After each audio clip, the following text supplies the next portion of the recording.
5 livros, 5 seres mágicos diferentes.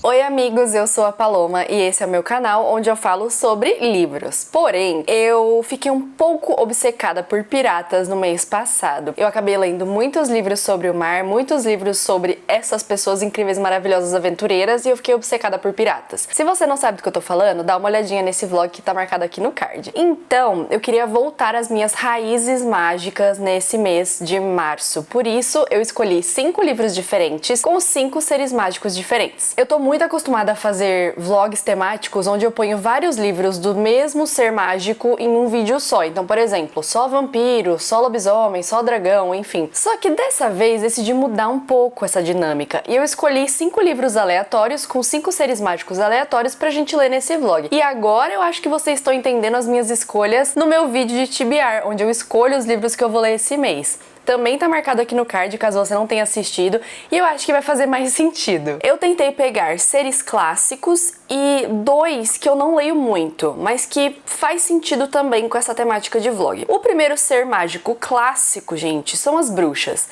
E pra isso eu escolhi Uma Loba Não Tão Solitária, porque é a história de uma bruxa que vai lutar contra uma super empresa que tá poluindo o meio ambiente. E eu achei isso sensacional, gente, porque é assim, totalmente a minha vibe.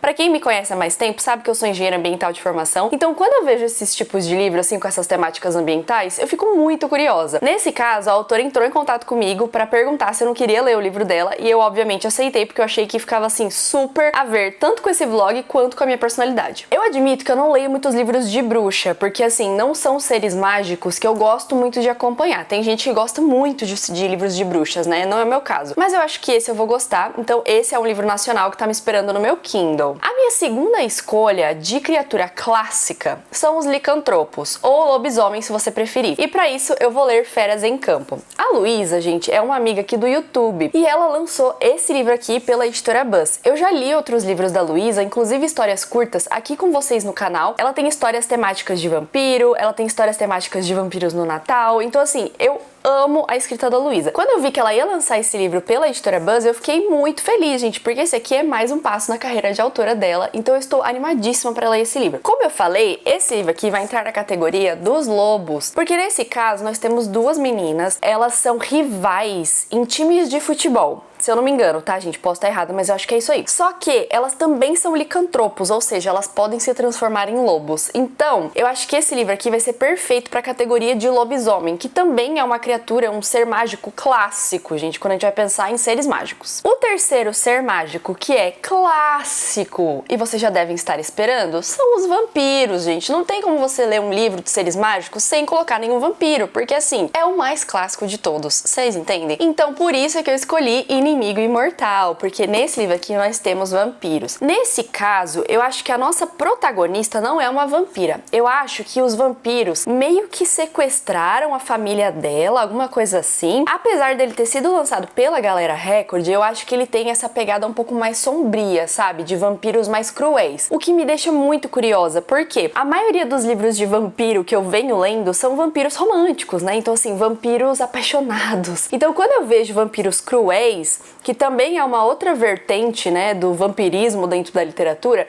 me chama muita atenção, fico muito curiosa. Então, por isso é que eu escolhi Inimigo Imortal. Esse daqui, eu acho que vai ser o maior desafio pra mim nesse vlog, porque ele é o único que tá fora da minha zona de conforto, que é um livro mais sombrio. A minha zona de conforto, gente, é livros fofos, lindos, maravilhosos, que me fazem sorrir e preenchem o meu coração com coisas quentinhas. Então, esse aqui tá fora da minha zona de conforto. Agora, vamos para os 2 seres mágicos que não são tão comuns assim da gente ler. A começar pelas sereias. E eu tava esses dias dando uma olhada nos livros aleatórios que eu tenho aqui, que eu comprei nem sei porquê, e eu acabei achando um que eu acho que vai entrar muito bem nesse vlog, e é A Bruxa do Mar. Esse livro é um livro de sereia, pelo que eu entendi. Tem outros livros de sereia que eu poderia ler aqui, porque eu já pensei em fazer um vlog exclusivo de sereias. Me aguardem, gente, porque vai acontecer um dia. Então, tem várias outras opções que eu poderia colocar. Então, A Bruxa do Mar entra nessa parte menos clássica dos seres mágicos. Apesar de serem seres mágicos que estão na literatura há tantos anos, eu não sou acostumada a ler sereias e eu não vejo muitas pessoas falando de sereias por aí. E por fim, eu vou pegar um que é muito duvidoso, tá bom? Mas tem um ser mágico que eu quase nunca leio sobre. E eu estou falando de Lua em Touro, da Ruby Dixon. E agora vocês entendem a minha escolha, porque esse livro é totalmente fora da minha curva pública. Tá? Porque eu compartilho muito esse tipo de leitura com os membros do canal. Se você tem interesse em receber conteúdos exclusivos e ser um membro aqui do canal, é só você clicar nesse botão aqui embaixo escrito Seja Membro e ver os níveis de assinatura. Por quê? Eu estou fazendo um vídeo exclusivo, uma série de vídeos exclusivos lendo livros de romance duvidáveis. E aí, quem sabe você se interessa, né, gente? Só que assim, é só para os membros aqui do canal, tá? Mas então, esse aqui também é um pouquinho dessa zona de conforto que vocês conhecem. Mas é um romance, gente. Então assim, sendo um romance, ele volta para minha zona de conforto. Só que nesse caso nós temos um Minotauro. Eu vi e eu falei, cara, eu não leio livros de Minotauro. Eu não lembro a última vez que eu li um livro que tinha um Minotauro. Então decidi ler como um ser mágico não clássico nesse vídeo. Eu dei uma olhada aqui, gente, e assim, eu acho que eu não vou gostar desse livro. Quem sabe, né? Assim, eu vou dar uma chance. Esses são todos os seres mágicos que eu quero ler nesse vlog. E eu espero que vocês gostem de me acompanhar nessa jornada mágica. Eu acho que eu tô a fim de começar pelas bruxas. Então, creio que essa vai ser a minha primeira escolha, a minha primeira leitura deste vlog. Eu não sei a ordem que eu vou ler simplesmente quando me dá vontade e as criaturas que eu tenho vontade, mas eu tenho certeza, gente, que entretenimento teremos nesse vlog. Então eu espero muito que vocês gostem, espero que sejam ótimas leituras e a gente se vê, então, no próximo take aqui desse vlog.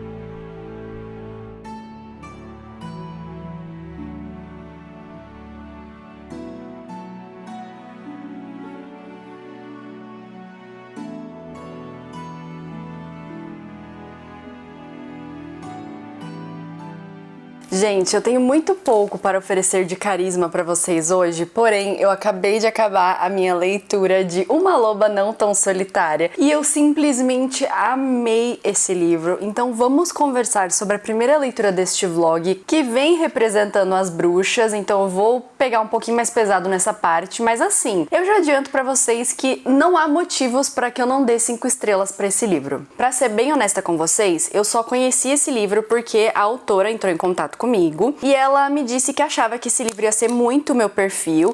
Isso porque nessa história nós vamos conhecer a Lu e o Léo, são os nossos dois protagonistas. Nós temos duplo ponto de vista, então nós vamos acompanhar tanto a narrativa da Lu quanto a narrativa do Léo. A Lu é uma bruxa justiceira. Ela é uma bruxa, ela faz magia, só que ela usa a magia hostil para buscar justiça contra empresas que poluem muito o meio ambiente, que estão aqui e que por conta das suas atividades acabam interferindo muito na natureza, então poluindo rios, poluindo lagos, acaba danificando ali alguma área, né, prejudicando alguma área. É um romance que também tem fantasia e tem essa parte de justiça ambiental, de ativismo ambiental. Então a Lu vem trabalhando muito nessa questão e ela tem um novo alvo, né? Então ela tem alguns alvos. Ela começa a trabalhar numa empresa, assim, trabalhar com relação à magia dela, com relação a esse processo de justiça, até que ela consiga o resultado esperado e aí ela escolhe outra empresa para começar tudo de novo, né, para realmente começar desde o zero. E aí a gente tá acompanhando a Lu com uma nova vítima, né, uma empresa que é a Superplast. Eu achei muito legal. Então ela começa todo esse processo de conhecer a empresa, conhecer os diretores, as pessoas no comando, o que é que tá acontecendo, por que é que essa empresa tá poluindo o meio ambiente, etc. E nisso ela vai usando a magia dela. O Léo, que é a nossa outra parte dessa história,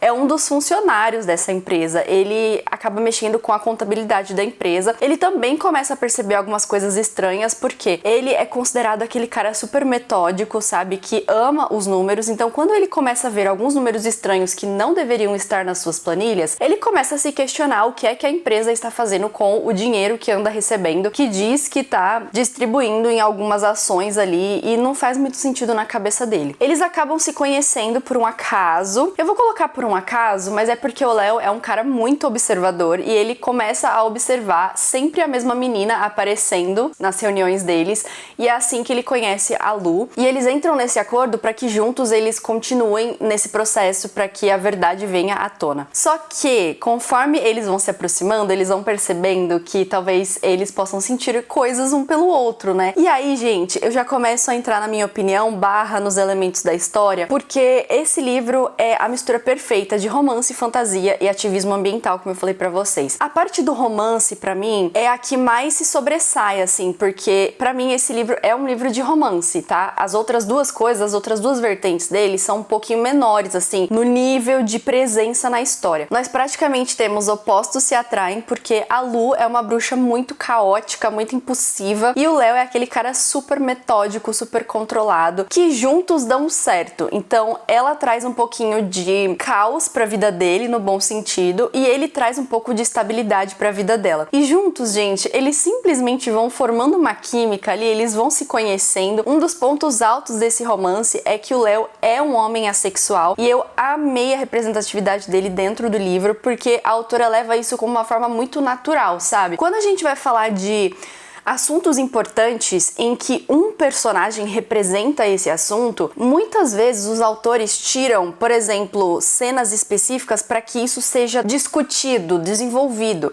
E parece que é uma aula, sabe? Então, assim, você tá lendo a história, de repente você tem que parar para ler uma aula sobre aquele assunto para depois continuar a história. E não acontece nesse caso, tá? Porque esse assunto é abordado em diversas cenas e ele é tratado de forma muito natural. Então, você vai conhecendo esse assunto, você vai se inteirando do que é uma pessoa sexual sem perder a narrativa, sem perder o ritmo da história. O Léo e a Lu são maravilhosos. A parte da fantasia, que é a parte que fez esse livro ser escolhido para esse vlog, porque a Lu é uma bruxa, ela também é muito legal, gente, porque ela é uma bruxa, apesar de buscar justiça ambiental, que é algo muito novo, ela é uma bruxa muito tradicional. Então ela tem um caldeirão enorme que fica na sala dela, ela tem um grimório, ela tem ervas, e ela acaba fazendo essa magia do jeito que a gente conhece as bruxas. Eu gosto muito disso, porque eu acho que deu um equilíbrio muito grande pra história, porque você tá falando de um livro independente, nacional, que tá falando sobre assuntos muito atuais, sabe? Como poluição, como extinção. Então, quando você vem com um contrapeso tradicional, que é o jeito que ela faz a magia, simplesmente faz muito sentido, gente, e eu adorei. Então, pra mim, esse livro já começou representando os seres mágicos, entre aspas, bruxas,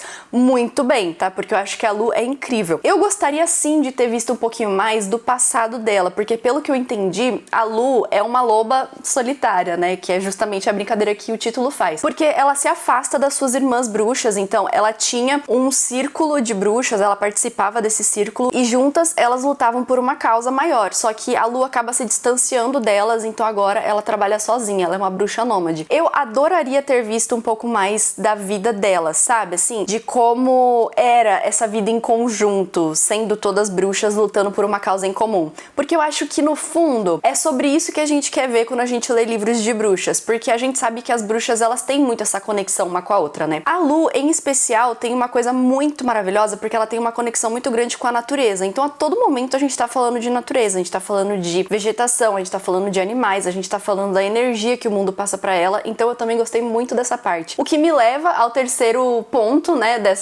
desse comentário todo, que é justamente a questão ambiental. Gente, é simplesmente sensacional ver um livro de romance fantástico que fala sobre meio ambiente. Não só isso, como busca justiça com uma empresa que está poluindo o meio ambiente simplesmente por ganância, sabe? Simplesmente porque as pessoas no poder não se importam com o que estão fazendo. Tudo fez muito sentido, assim. Pra mim a história tá super amarradinha. Eu vou comentar pra vocês. Apesar de eu ter amado o Léo e a Lu, gente, o personagem mais incrível dessa história é o Watson, que é um sabiá que fica com a Lu. Ele é o familiar dela. Ele é simplesmente fantástico, gente. Eu nunca na minha vida achei que eu fosse gostar de um pássaro numa história. Ele é muito, assim, aleatório e funciona. Leia esse livro, ele é muito rápido. Apesar de não ser tão pequeno, porque ele tem mais de 300 páginas, ele é muito gostoso de ler, não é uma leitura cansativa. Você vai começar a ler, você não vai conseguir parar de ler, porque você simplesmente quer saber o que acontece e você simplesmente quer ver o casal ficando junto, sabe? De tão fofo que eles são. Pra mim é a junção perfeita de fantasia, romance, justiça ambiental, sendo um livro fofo, com personagens icônicos. E eu fiquei muito feliz porque durante o livro a Lu tem um contato dentro de um jornal, né? Porque ela tem que liberar alguns documentos, enfim, causar aquela polêmica nas redes, né, e nas mídias. E ela acaba conversando com uma jornalista. E logo no final do primeiro livro a gente tem um spoiler do segundo volume, porque a Juliana, que é a nossa jornalista, vai ser a protagonista do segundo volume. E eu fiquei muito animada, porque assim, gente, toda vez que eu começo a ler livros independentes, livros nacionais independentes, eu já me preparo, primeiro de tudo, né, antes de eu me preparar pra fazer qualquer coisa, eu já analiso muito bem os livros que eu pego. Vocês podem ver que eu não leio muitos livros nacionais, eu não leio muitos livros independentes, principalmente. Livros nacionais eu até pego, assim, um ou outro pra ler, quando eles já são publicados por editora, porque eu acho que a distância é um pouco maior, mas os livros independentes, quando você vai falar qualquer coisa, você acaba chegando muito próximo do autor, então é um contato muito mais próximo. Quando eu pego um livro independente pra ler, depois de fazer toda essa pesquisa, já tentando garantir que eu vá gostar dessa história, eu tento falar todos os pontos negativos e positivos com muito respeito, sabe? Porque eu sei que isso vai chegar no autor de alguma forma. Só que esse livro eu não tive problema algum. Primeiro porque eu conheço a autora, é uma fofa maravilhosa, eu amo. E eu não tive problema nenhum pra falar pra vocês, porque eu simplesmente não vi pontos negativos na história, sabe? E é muito raro disso acontecer. Então, eu estou extremamente satisfeita, estou extremamente feliz. Eu espero que alguns de vocês queiram ler esse livro, porque ele vale muito a pena, gente, sério. E não é o único livro dela, tá? Ela tem outro livro lançado, mas agora, gente, eu espero que ela lance o segundo livro logo, tá? Eu já vou encher a paciência dela pra ela lançar o segundo livro, porque eu simplesmente preciso. Agora, sem ser do livro, gente, eu não sei se vocês repararam, mas eu fiz um makeover no meu Kindle, então eu reformei meu Kindle, redecorei ele inteiro e ele tá a coisa mais linda do mundo, não tá? Se você quer saber como que eu fiz isso aqui, tem um short aqui no YouTube, eu já publiquei pra vocês verem como que eu fiz essa decoração, cada etapa dela, e eu simplesmente amei, eu tô apaixonada, a gente dá até gosto de ler livro aqui no Kindle, tá? Mas enfim, agora vamos passar para a nossa segunda leitura deste vlog, porque o tempo não para, tá bom? Hoje já é dia 12 de março e eu só li, assim, um livro desse vlog, mas tá tudo bem, gente, eu tô muito tranquila com relação às minhas leituras, tô lendo porque eu quero ler, porque eu tô gostando de ler, eu quero começar a ler outro livro. Eu não tenho certeza qual livro eu vou pegar agora, mas eu estou, assim, inclinando um pouquinho para os lobos, porque eu acho que eu tô precisando ler um livrinho de lobo, então talvez essa seja a minha próxima escolha. Mas não se preocupe, porque no próximo take vocês já vão saber qual livro eu escolhi.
Gente, que calor absurdo hoje, meu Deus, tô passando mal aqui, mas eu finalizei a minha leitura de Feras em Campo, então vim comentar com vocês o que é que eu achei desse livro de lobos, ou melhor, lobas. Feras em Campo vai contar a história de duas meninas que já estão aqui na capa, então a gente já consegue ter um visual delas, a Martina e a Lia. Elas são amigas, ex-amigas no caso, de infância, até que um dia a vida acabou separando as duas. A Lia teve que ir pra São Paulo porque a família dela mudou pra lá. Aliás, elas moram no Mato Grosso do Sul. E com essa mudança da Lia, elas acabaram se distanciando. Então, por 4 anos, elas não conversaram entre si, elas meio que perderam o contato e perderam a amizade. A vida delas continuou, então elas tentaram fazer vestibular, entrar em universidade, trabalhar, etc. E agora, a Lia está de volta ao Mato Grosso do Sul porque ela conseguiu entrar na Unilobos, que é a universidade especial para lobos que tem nessa cidade. Estudando pela Unilobos, ela também consegue jogar pelo time oficial da faculdade, que é o Realezas, que é o maior time, o time mais conhecido de futebol feminino daquele lugar. A Martina, apesar de não ter conseguido entrar na Unilobos, também sendo uma licantrope, acabou entrando num outro time chamado Garras. E esse time é meio que o azarão, assim, do campeonato regional ali delas, né? Então é um time que não tem patrocínio, patrocinador, um time que tá ali pela pura força de vontade. E acaba que nesse campeonato elas têm que ir pra vários lugares, né? E elas se reencontram. Já era esperado que elas fossem se encontrar em algum momento, sendo duas jogadoras de times rivais no mesmo campeonato, então elas acabam se reencontrando. E aí elas percebem que, na verdade, o que elas sempre tiveram não era bem amizade, apesar de elas sim serem amigas, mas era algo mais, né? Então agora elas se reaproximam e também tem todo um mistério ao redor de patrocinador, da cidade onde elas estão, do modo como os lobos são tratados dentro dessa sociedade, os outros metamorfos. Então é uma fantasia urbana bem completa que é colocada aqui no Brasil. Então tem muitos elementos brasileiros, assim, muitos mesmo, que todo mundo conhece, e foi muito divertido ler esse livro, mas eu tive algumas questões com ele. Vamos falar por parte então, tá, gente? Porque eu vi muitos pontos positivos e alguns pontos negativos. Vou começar falando que, pela minha nota geral, eu diria que umas 3 estrelas é o que eu tô sentindo. Eu acabei de terminar esse livro, faz assim uns 20 minutos que eu finalizei, então por isso que eu ainda tô raciocinando que tipo de nota eu vou dar pra ele, mas eu acho que 3 estrelas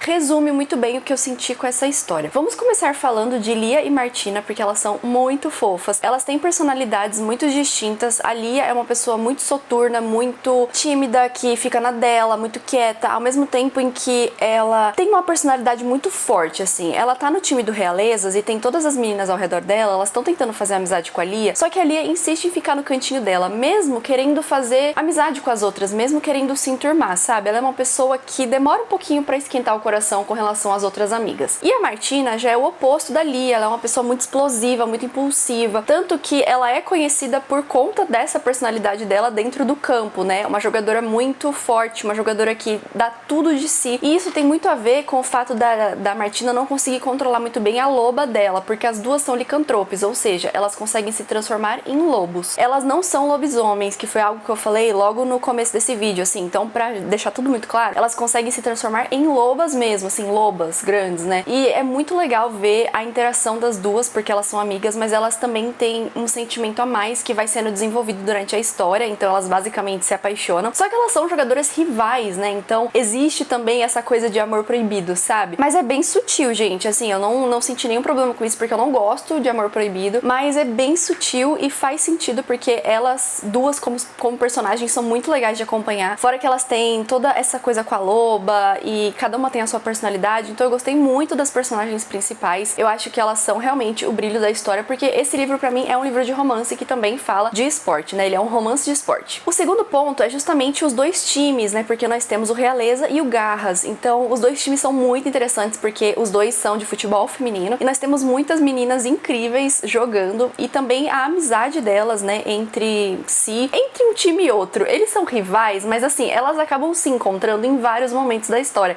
E elas acabam criando um certo tipo de amizade também. Apesar de ser meio sarcástica, meio ácida, ainda assim é um tipo de amizade. Por quê, gente? O futebol feminino não é valorizado no nosso país. Aliás, não é valorizado em nenhum lugar. Então, apesar delas meio que se odiarem por serem rivais, elas ainda entendem que elas têm que se juntar pra lutar por uma causa maior, que é o esporte que elas tanto amam. Então, faz sentido elas interagirem bastante. O terceiro ponto, gente, é justamente a ambientação, porque essa história se passa no Mato Grosso do Sul, que é um estado que eu nunca fui, que eu nunca li sobre. Então, é muito legal ver esse estado pela visão da Luísa, que é a autora, que vem do Mato Grosso do Sul. Então, é muito legal, muito rico, sabe? A gente tem cenas muito icônicas, assim, na história. Por exemplo, quando elas estão atravessando o rio, quando elas vão pra cidadezinhas pequenas. Então, eu acho muito, muito interessante mesmo. E eu gostei super dessa ambientação. Os meus problemas com esse livro começam com uma questão um pouco complexa, porque esse livro é muito parecido com All for the Game, que é uma série que eu amo de paixão. Vocês sabem, gente, porque tem vlog aqui no canal. Eu vou parar só um minuto pra lembrar desse vlog icônico, tá? Porque ele foi muito, muito engraçado de gravar. Foi um vlog, gente, que eu fiz há alguns anos, onde eu queria ler livros de arco-íris, né? Então eu queria ler todas as cores do arco-íris, 7 livros durante um vlog. Quando eu cheguei na cor laranja, que era praticamente a segunda, acho que era a segunda cor do arco-íris, eu acabei lendo All for the Game,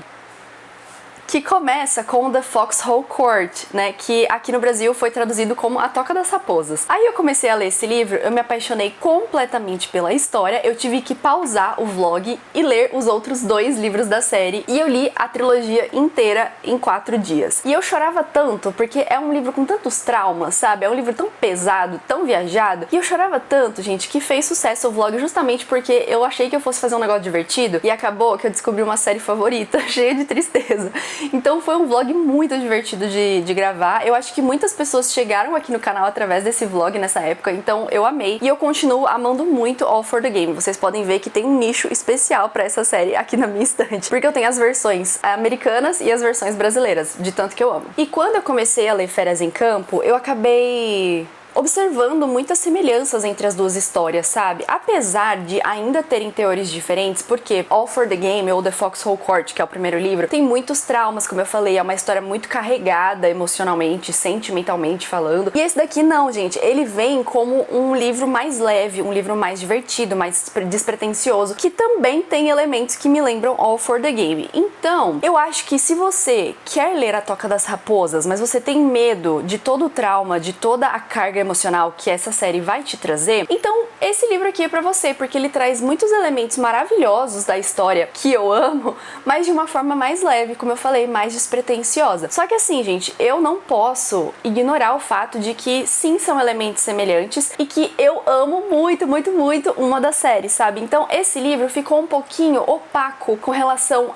aos livros que eu já amo, em que são uma história muito rica pra mim, sabe? Então assim, faltou alguma coisa pra eu amar esse livro, que eu não sei explicar pra vocês o que é. Faltou eu me conectar um pouco mais com a história, talvez, não sei. Um dos fatores que também entra como um ponto negativo aqui, mas assim, não é exatamente um ponto negativo, sabe? É simplesmente o fato de que talvez eu não tenha me conectado com a história porque é muito de futebol. E eu não sou tanto assim dos esportes, gente. Apesar de eu amar uma série de esporte, eu não sou tão ligada assim com esporte. São poucos os livros que eu li que tem a ver com alguns esportes assim mais presentes na história, tá? Não tô falando de romance, de rock, por exemplo, porque a gente vê mais o romance do que o esporte em si. Só que nesse caso, a Luísa aprofunda muito a história dentro do futebol. Ela fala muito sobre as partidas e sobre os passes e os gols, então ela traz muito o esporte pra história, que é uma coisa muito rica. Só que eu não gosto muito de futebol, sabe? Então eu achei que fosse um pouco mais leve, tanto que eu peguei o livro, eu li a sinopse, eu conhecia a história, mas eu achei que o elemento esportivo do livro fosse um pouco mais leve e que talvez as lobas fossem mais presentes, sabe? A parte da fantasia talvez se sobressaísse mais. O que eu acho que na capa já dá pra ver que não é bem assim, né, gente? Porque elas estão num campo de futebol. Então, se você gosta de futebol, se você gosta de esporte, de romance de esporte, você vai gostar de Férias em Campo, porque realmente a Luísa fez um trabalho excepcional falando desse esporte que tá tão presente no nosso país, ao mesmo tempo em que a gente ignora, simplesmente ignora o fato de que existe uma parte feminina desse esporte, né? Então, enfim, gente, eu gostaria muito de ter amado esse livro, mas no geral foi uma experiência muito boa e eu gostei muito de ter colocado esse livro aqui para os lobos. Então, vamos falar sobre essa parte em específico. Nesse caso, gente, nós não temos apenas lobos, tá? Nós temos metamorfos, porque o único time realmente composto de lobos, ou de lobas no caso, é o Realeza, porque elas são da Unilobos, que é uma universidade para lobos, né? Para pessoas licantropes. Então elas compõem realmente o único time que são todas lobas. Os outros times, inclusive o Garras, é composto de metamorfas. Então são meninas que conseguem se transformar em lobas, por exemplo, no caso da Martina, mas também em outros animais, né? Então nós temos uma jaguatirica, nós temos... Ai, não é lontra que a menina fala, é uma outra criaturinha, assim, um outro animalzinho parecido com a lontra, sabe? Então são metamorfas e elas acabam se transformando na noite de lua cheia, isso é muito presente, então eu adorei essa parte da fantasia. E também gostei do fato de que esse mundo que a Lu criou é bem complexo nesse sentido de metamorfos, porque existe um outro time que são meninas do rio, então elas são metamorfas de peixe, de criaturas marinhas, criaturas de rio, aliás. E eu achei muito divertido, gente. Então se você quer ler um livro também de metamorfo, que não foi exatamente o ser mágico que eu coloquei aqui, eu queria focar nas lobas, ainda poderia, né, gente, fazer um vídeo com metamorfos. Esse seria um ótimo livro pra gente colocar sobre. E agora que nós já lemos Bruxas e Lobos, eu acho que... Eu não acho nada, gente. Eu ia falar, eu acho que a gente deveria ler vampiros, mas eu não sei. Será que a gente deveria ler vampiros? Ai, não sei, gente. Ó, eu vou decidir, eu vou olhar as minhas opções, porque nós ainda temos vampiros, minotauros e sereias, tá? E eu vou dar uma olhada nas minhas opções, mas assim que eu voltar neste vlog, daqui a alguns segundos, vocês vão saber o livro que eu escolhi ler.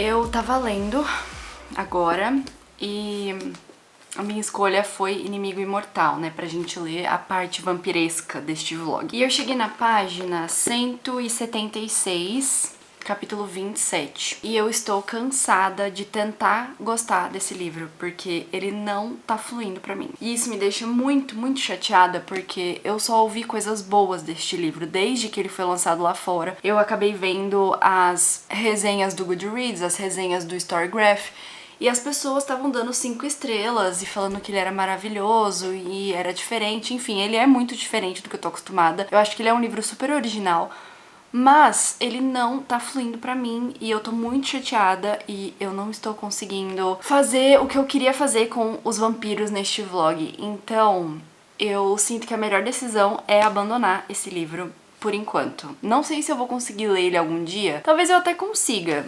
mas eu não sei, eu não tô muito afim de ficar tentando gostar dele. Em Inimigo Imortal, a gente vai conhecer a nossa protagonista, a Kidan. Ela presenciou a irmã mais nova dela, June, sendo sequestrada por alguém que ela não sabe quem é. Ela só viu de longe um vulto que parecia ser um homem, e a Kidan, desde então, tenta buscar a irmã dela. A irmã dela ainda tá desaparecida, aliás, e ninguém acredita que ela foi sequestrada por alguém, porque as pessoas acham que a irmã dela fugiu de casa. Então a Kidan tá desesperada ao ponto de até torturar uma pessoa pra conseguir respostas. A questão é que esse livro tem um mundo bem complexo. Parece que eu vou falar muita coisa pra vocês, mas é só, assim, nos 2 primeiros capítulos que a gente vai entendendo isso, tá? Até vou colocar um pouquinho mais, assim, até uns 5 capítulos a gente entende tudo isso, é porque realmente tem muita coisa nesse mundo. Então, nessa busca desenfreada por respostas, a Kidan acaba esbarrando numa universidade, que é a Universidade de Uxley. E ela entende que essa universidade é especial, e ela até faz parte de uma vida antiga que a Kidan e a June tinham, porque os pais delas moravam nessa universidade, eles faziam parte do corpo docente dessa universidade, pelo que eu entendi, mas eles foram mortos. Eles não estão mais na história, então por questões de segurança, as 2 irmãs foram tiradas dessa universidade e elas levaram uma vida diferente. Então agora a Kidan tem que voltar para a vida antiga dela, que ela teve quando ela era criança, ela nem lembra exatamente de viver ali, mas é a única forma de conseguir respostas para esse sequestro da irmã dela. Quando ela vai para essa universidade de Uxley, ela conhece a reitora dessa universidade, que é uma mulher que sabe exatamente o que aconteceu em toda a vida da Kidan. Ela tem acompanhado as 2 irmãs. Ela não é uma mulher muito legal não, tá, gente? Pra ser honesta. Mas assim, ela sabe o que tá acontecendo, né? E nessa universidade, nós temos praticamente 2 seres, né? Os seres humanos e os vampiros, que eles são chamados de Dranaicos aqui, eu acho. Então essa universidade é uma universidade mágica, onde humanos e vampiros aprendem a conviver em paz. Não só isso, como neste mundo existe um esquema de companheirismo, de parceria. Os seres humanos têm que ser parceiros dos vampiros e esses vampiros, eles meio que têm um vínculo assim, e esses vampiros só podem beber o sangue desses humanos específicos, dessa família específica que eles são companheiros. Isso previne que os vampiros saiam fazendo coisas horríveis, porque nesse livro os vampiros são bem cruéis, tá, gente? Eles são bem, assim, sombrios. Então faz sentido que essas regras existam. Na verdade é algo bem histórico e, como que eu posso dizer, mágico, meio religioso. Nos tempos antigos, um dos magos fez um ritual lá e ele criou essas regras para os vampiros, tá? Então assim, é algo meio sobrenatural. Então quando a Kidan entra nessa universidade Uxley, né, e ela começa a entender tudo isso, a reitora fala pra ela que na verdade a casa dela, que é a casa Adani, faz parte da universidade. Não só isso, como é uma das principais casas que compõem essa universidade. Por quê, gente? Eu falei que era complexo, tá? Essa universidade tem casas, então, famílias que fazem parte dessa sociedade deles. E a casa Adani, que é a casa da Kidan, é uma casa que tá morrendo, porque ela não tem mais nenhum herdeiro fora a Kidan. Todo mundo foi embora e essa casa só tem um vampiro. As outras casas têm, sei lá, 200 vampiros e um monte de pessoa. Mas pra ela conseguir o poder dessa família, pra ela realmente se tornar uma herdeira dessa casa, ela precisa entrar nessa universidade, estudar e se formar nessa universidade. E pra isso, gente, ela precisa morar nessa casa que ela tem, tá? Então, ela passa a morar na casa a Dani. Acontece que o único suspeito que ela tem deste possível crime que aconteceu com a irmã dela é um vampiro. E esse vampiro é justamente o único vampiro que faz parte da casa dela. Então agora eles têm que morar na mesma casa, sendo que eles se odeiam. Ele quer a casa pra ele. Então quer dizer que a Kidan está no caminho dos planos dele pra conseguir essa casa. Então eles se odeiam. Só que assim, gente, vamos então... Essa é a sinopse, tá? Essa é a sinopse básica pra vocês, tem outras coisas aqui também. Mas vamos aos problemas, então, e o que é que tá me fazendo não gostar desse livro. A primeira coisa, gente, é justamente a protagonista, a Kidan. Ela é a única narradora dessa história, então a gente vê tudo o que acontece pela visão da Kidan. O problema é que a Kidan tem muita raiva e muito ódio. E ela é movida a isso. Tudo que ela faz, tudo que ela pensa, tudo que ela planeja é com base na raiva e no ódio. Ela simplesmente despreza esse mundo a um ponto que ela não suporta viver nele. E ela tem como objetivo de vida fazer esse vampiro pagar por uma coisa que ela nem sabe, ela nem tem certeza se foi ele que cometeu. Isso faz com que a Kidan seja uma personagem extremamente unidimensional. Eu não consigo enxergar ela como uma personagem inteira. Ela parece que é uma personagem faltante de outras emoções. Então ela não sente felicidade, ela não sente amor. Aliás, ela fala muito que ela ama a irmã dela e que ela está fazendo isso por amar tanto a irmã dela assim. Mas eu não consigo enxergar isso. Eu não consigo enxergar o amor que ela tem pela irmã. Ela não sente mais nada além de raiva, ódio e de vez em quando nojo. Então ela é uma personagem muito difícil de acompanhar. Faz sentido que ela seja assim porque ela passou por uma coisa horrível, entendeu? A irmã dela tá desaparecida, ela não sabe o que aconteceu com a irmã dela. Então assim, eu até entendo esse tipo de emoção dentro dela, mas não tem como você sobreviver só à base de duas emoções. Você tem que sentir alguma coisa em algum momento diferente disso. E simplesmente é muito difícil acompanhar ela, gente. Eu não consigo enxergar ela como um ser humano, sabe? Ela parece que é um personagem escrito com duas emoções. Então, segundo ponto, ela tem essa missão de acabar com a vida desse vampiro que ela tem certeza que sequestrou a irmã dela, só que ela não tem nenhuma prova, gente. A única prova que ela tem foi a base de tortura. Então, como que a gente vai confiar na prova que ela tem? E ela tá, assim, totalmente obstinada, ela quer destruir esse vampiro e não faz sentido porque a gente não consegue simpatizar com a causa dela, sabe? Primeiro que a gente não conhece a June. A June é sequestrada e o único papel dela é ser sequestrada. Então, assim, por que eu vou simpatizar com você querendo salvar a sua irmã, sendo que eu nem conheço a sua irmã? Segundo, você não tem provas, nem a mim você tá convencendo de que ela realmente foi sequestrada e ela está em perigo. Então, nessas 170 páginas, eu não vi nenhuma dica de que isso realmente aconteceu. Então, é difícil de simpatizar com a causa dela, sabe? É difícil de você querer vingança por uma coisa que você não sabe se aconteceu ou não. Terceiro, esse vampiro, que é o Sucenius, ele é um vampiro super... Gente, ele é uma criatura imortal, ele é um vampiro, ele não morre. Quer dizer, ele morre, mas assim, ele é um vampiro, ele é pra ser super cruel, ele é pra ser super sábio, super velho, sabe? No sentido de consciência, de emoção. E, gente, ele é basicamente um adolescente. E ele tem ações de adolescente a todo momento. Ele faz coisas com ela, por exemplo, eles se odeiam, eles vivem na mesma casa e eles basicamente se odeiam. Então, ele tem que expulsar ela de alguma forma. Ele começa a fazer pegadinhas com ela. Um dia, ela acorda, ela sente que ela tá dormindo e que ela tá num ambiente diferente do quarto dela. Ela acorda e ela tá no telhado.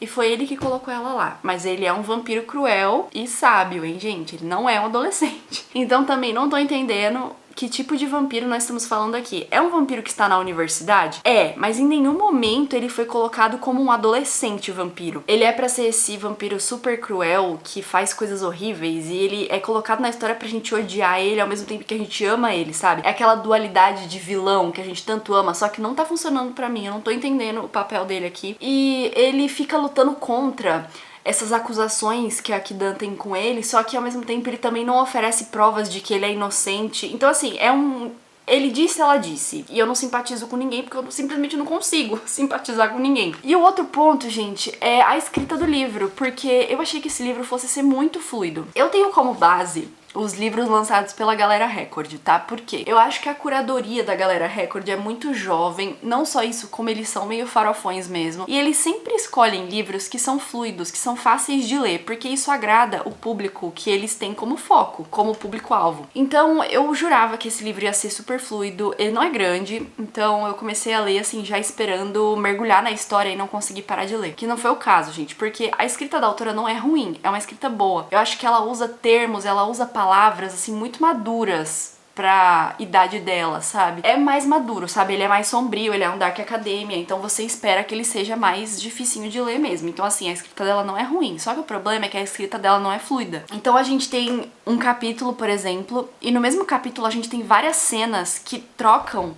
de forma muito brusca. Não tem aquela fluidez, aquela ligação, aquela costura entre as cenas. E eu tô achando bem complicado de ler. Os capítulos são super curtos, tem, sei lá, 5 páginas no máximo um capítulo. Então é muito ok de ler. Só que ao mesmo tempo eu não sinto que é um livro que você pega e você quer saber mais. Você pega pra ler, no caso eu pego pra ler, e aí eu leio um capítulo e fico...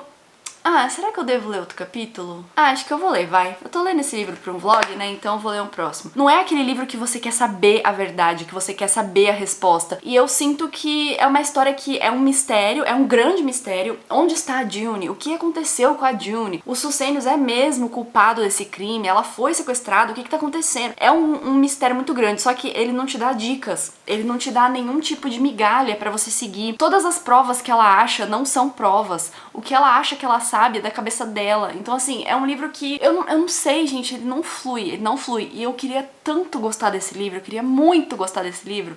Eu tava animadíssima com essa leitura, porque não é uma leitura que eu faço, assim, muito, não é um gênero que eu leio muito. Dark Academia não é um subgênero da fantasia, do romance que eu gosto de ler, porque eu simplesmente nunca pego pra ler. Então eu tinha esperança de que esse livro ia vir com tudo, sabe? Pra me fazer amar o gênero, pra me fazer querer ler mais. Esse é o primeiro livro de uma trilogia, aliás. Tô cansada de querer gostar do livro, que também é um problema, né, gente? Quando a gente tá querendo muito gostar de uma história e você não gosta, então é um problema, porque realmente não tá fluindo. E eu tô muito chateada. Olha o quanto que eu li. Isso aqui foi tentando gostar. E até agora não gostei. Nós tivemos algumas cenas assim mais sombrias. Cena de tortura, cena de morte. Então não é um livro totalmente fácil de ler. Mas eu tava animada pra ler essa história. Infelizmente não vai rolar. E aí, o que eu posso fazer agora? Eu posso abandonar esse livro, que é uma coisa que eu quero fazer. Eu não quero fazer, assim, no fundo do meu coração eu não queria fazer isso. Eu queria continuar lendo e eu queria que ele se transformasse num livro maravilhoso. Só que eu acho que isso não vai acontecer. Porque eu conversei com outras pessoas que leram esse livro, pessoas brasileiras que leram esse livro, e elas não gostaram também. Então eu tô achando muito estranho. Então o que eu poderia fazer, gente? Eu poderia pegar outro livro de vampiro pra substituir esse. Eu tenho vários livros de vampiro no meu Kindle.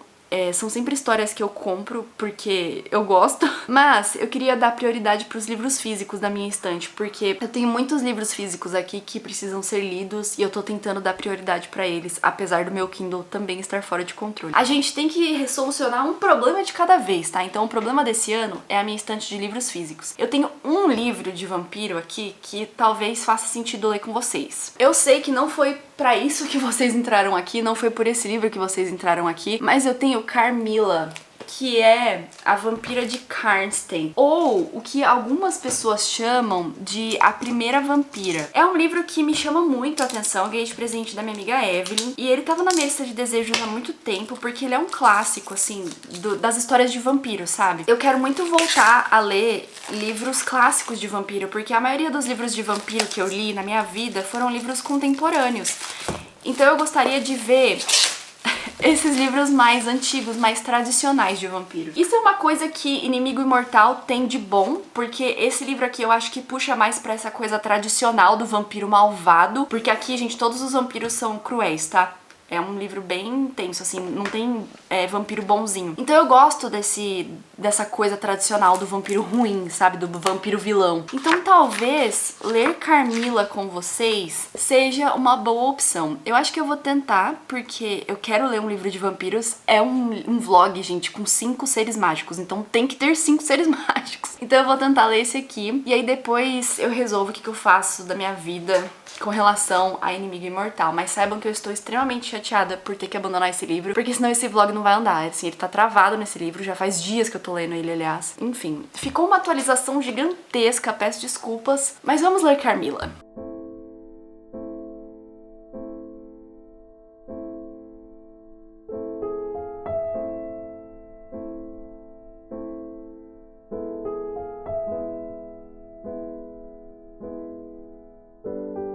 Queridos, a bateria da minha câmera tá acabando. Eu sinto que toda vez que eu vou gravar, a bateria da minha câmera tá acabando. Eu vim fazer uma atualização de Carmila. Eu tenho algumas coisas pra falar e eu acho que a minha opinião final vai ficar muito grande se eu deixar pra falar tudo no final. Então vamos comentar sobre essa história e essa edição primeiro, nesse take. Eu comecei a ler Carmila ontem à noite e eu cheguei na página, peraí, deixa eu voltar, 89, prestes a entrar num novo capítulo e eu estou quase finalizando o que eu considero ser uma novela. Pra mim, na minha cabeça, Carmila se enquadra como uma novela. Por que eu estou falando isso? Porque no final dessa edição nós temos um conto. Dá pra ver a diferença pelo tamanho da história. Mas vamos lá. Essa edição aqui, como eu falei, eu ganhei da minha amiga Evelyn, eu acho. Eu não tenho bilhetinho de presente, mas eu acho que foi ela que me deu. Eu não lembro de ter comprado esse livro. Ou será que eu comprei? Não, eu acho que foi ela que me deu. Eu comecei a ler, é uma edição bem bonita e é da editora Pandorga. É a única edição deles que eu tenho. Eu nem sabia que eles existiam e aparentemente eles têm esse perfil de publicação, tá? Ele é como se fossem assim a Dark Side, né? Essa coisa mais sombria, mais clássica.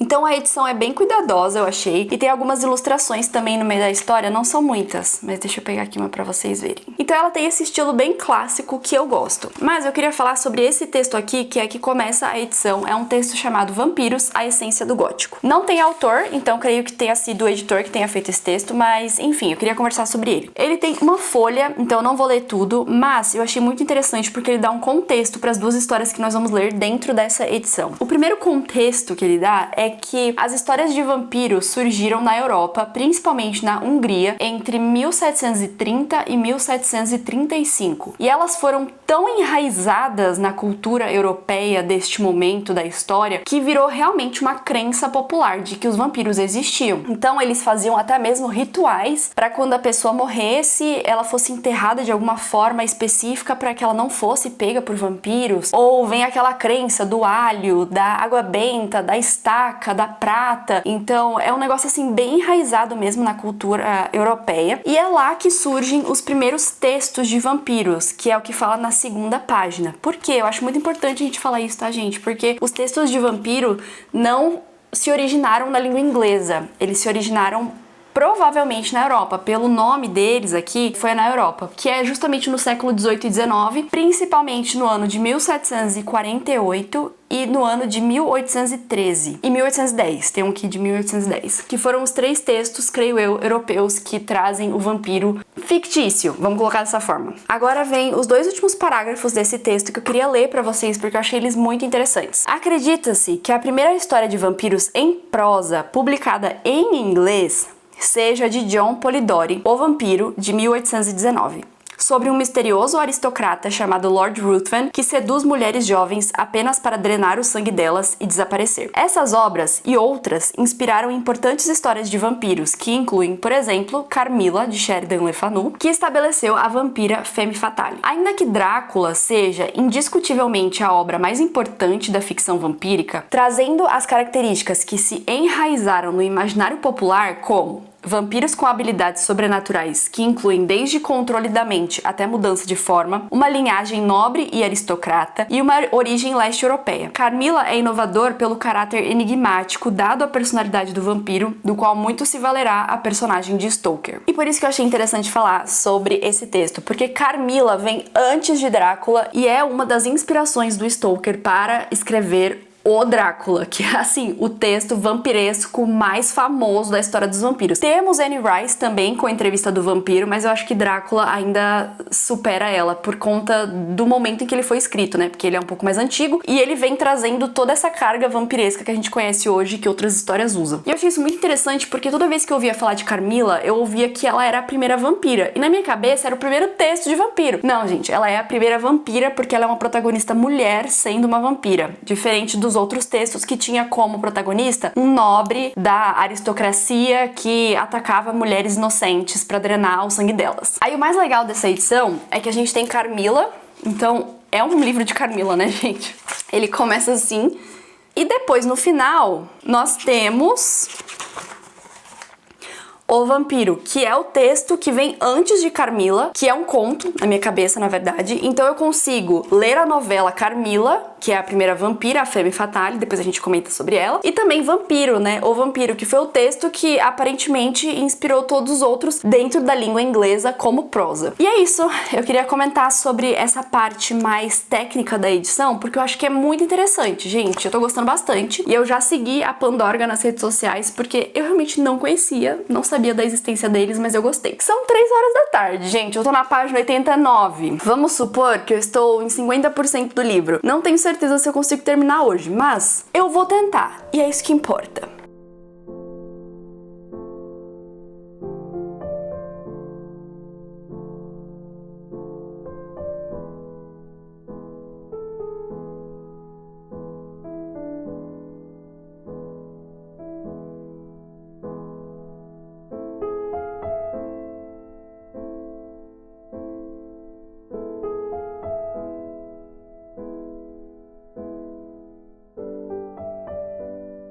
A verdade é que eu tenho tantos batons aqui em casa e eu quase não uso batom pra sair porque eu tenho gastura de ficar passando batom, sabe? Mas, de vez em quando eu gosto de passar um batom temático. O problema, gente, é que eu não posso sorrir.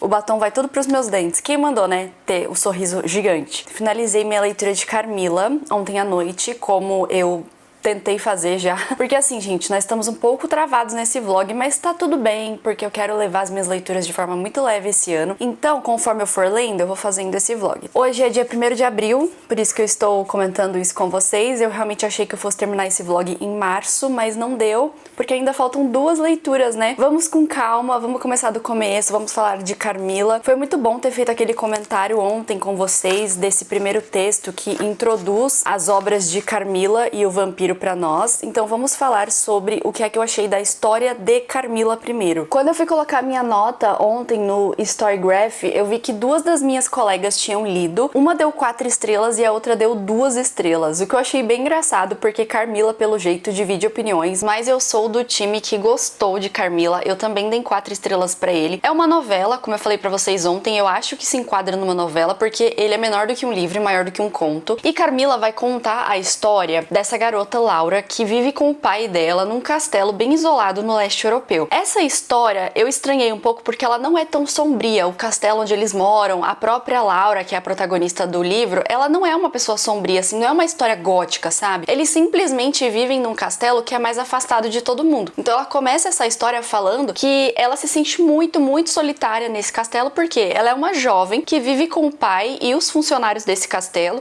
Ela tem 2 mulheres que a acompanham, que é uma governanta e uma professora, entre aspas, só que mesmo assim ela não tem contato com jovens da idade dela, então ela começa falando que esse castelo é isolado. Um dia eles estão passeando ali na propriedade deles quando vem uma carruagem, e a carruagem simplesmente meio que sofre um acidente ali, os cavalos ficam meio doidos, a carruagem vira. É um negócio assim, bem nada a ver, sabe? Do nada acontece um acidente. Tem 2 pessoas que aparecem nessa carruagem, de uma mulher mais velha, só que a filha dela tá nessa carruagem também, e ela pergunta se essa filha dela não pode ficar no castelo pra se recuperar desse acidente que aconteceu enquanto ela continua a viagem. E aí o pai da Laura, que é esse senhor que tem o castelo, ele imediatamente fala, não, tudo bem, a sua filha é da idade da minha. E aí que a gente conhece a Carmila, que é a jovem que estava dentro dessa carruagem, que agora acaba se hospedando nesse castelo. Acontece que quando a Carmila começa a se hospedar nesse castelo, né, ela entra nesse castelo como uma convidada, coisas estranhas começam a acontecer com a Laura. Não só isso, como coisas estranhas começam a acontecer ao redor desse castelo também, então na vila mais próxima. E a Laura, numa certa noite, acaba contraindo essa mesma doença. E aí coisas estranhas começam a acontecer e, enfim, no final descobrem que Carmila não é uma pessoa comum. E aí, gente, eu gostei muito desse livro porque